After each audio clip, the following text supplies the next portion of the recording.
بسم اللہ الرحمن الرحیم۔ السلام علیکم اسٹوڈینٹس، میں آپ کی اردو کی ٹیچر مس سیما خلیل آپ سب سے مخاطب ہوں۔ آج ہم اپنی کتاب کے چوتھے سبق کا آغاز کر رہے ہیں اور اس کا نام ہے شاعروں کے لطیفے، اور آج ہم یہ پڑھیں گے جس کے مصنف ہیں مولانا محمد حسین آزاد، جو ان کی کتاب آب حیات سے ماخوذ ہے۔ مولانا محمد حسین آزاد معروف عالم دین اور صحافی مولوی محمد باقر کے بیٹے تھے۔ آزاد اردو ادب کے صاحب طرز نثر نگار ہیں۔ وہ اپنے اسلوب بیان کے موجد بھی ہیں اور خاتم بھی۔ ان کا تمثیلی اسلوب بیان انہیں اپنے عہد کے ادیبوں اور نثر نگاروں میں منفرد بناتا ہے۔ ان کا ایک بڑا کارنامہ اردو میں جدید طرز شاعری ہے۔ آزاد کی تصانیف میں آب حیات، دربار اکبری، نرنگ خیال، قصص ہند اور سخندان فارس مشہور ہے۔ اپنے استاد ابراہیم ذوق کا دیوان بھی آزاد نے مرتب کیا۔ محمد حسین آزاد نے اپنے اس مضمون میں یہ بتایا ہے کہ شاعروں کی حس مزاح کس قدر تیز ہوتی ہے اور ان کی عام گفتگو میں کتنے لطیف پہلو موجود ہوتے ہیں، اور آزاد نے اپنی اس تحریر میں طنز و ظرافت کی اہمیت کو بھی واضح کیا ہے اور مختلف شاعروں کے انداز گفتگو اور طبیعتوں سے بھی متعارف کرایا ہے۔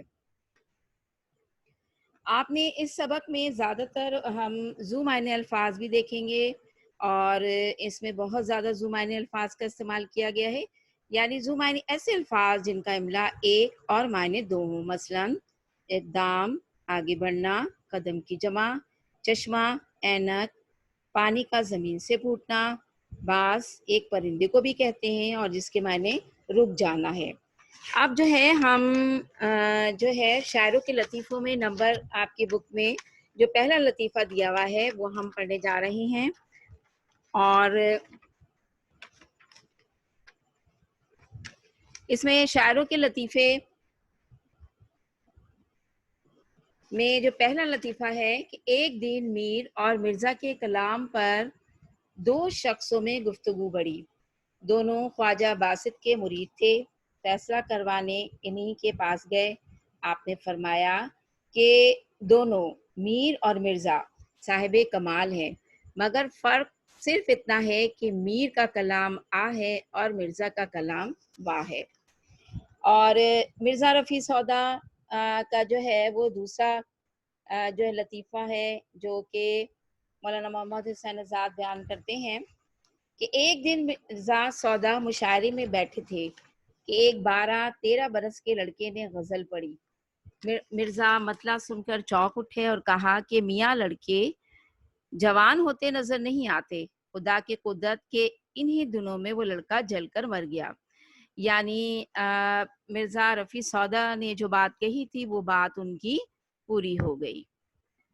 اچھا، شاعروں کے لطیفے میں آپ کا جو تیسرا جو ہے مولانا محمد حسین آزاد نے لطیفہ بیان کر رہے ہیں کہ ایک دن انشا خان جرت سے ملنے آئے۔ جرت کے کچھ سوچ رہے تھے۔ انشا نے سوچ میں ڈوبنے کی وجہ پوچھی تو جرت نے بتایا کہ ایک مصرع خیال میں آیا ہے، میں چاہتا ہوں کہ مطلع ہو جائے لیکن تمہیں نہ بتاؤں گا۔ انشا کے اصرار پر انہوں نے وہ مصرع سنایا تو انشا نے اسے مزاحیہ رنگ دے دیا، جس پر جرت لکڑی اٹھا کر ان کے پیچھے دوڑے، اور جو ہے وہ جو انہوں نے کہا کہ اس زلف پہ بھپتی شب دیجور کی سوجی، اندھے کو اندھیرے میں بہت دور کی سوجی۔ اچھا، اس کے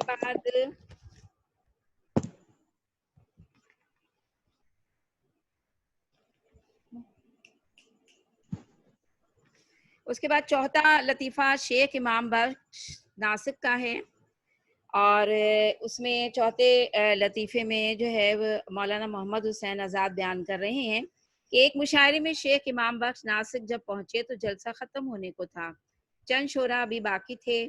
جب شیخ صاحب نے مطلب پڑھا تو اس میں امام کا ذکر آیا، چونکہ ان کا نام بھی امام تھا اس لیے اہل جلسہ نے نہایت تعریف کی۔ اب مولانا محمد حسین آزاد نے خواجہ حیدر علی آتش کے بارے میں بتاتے ہیں کہ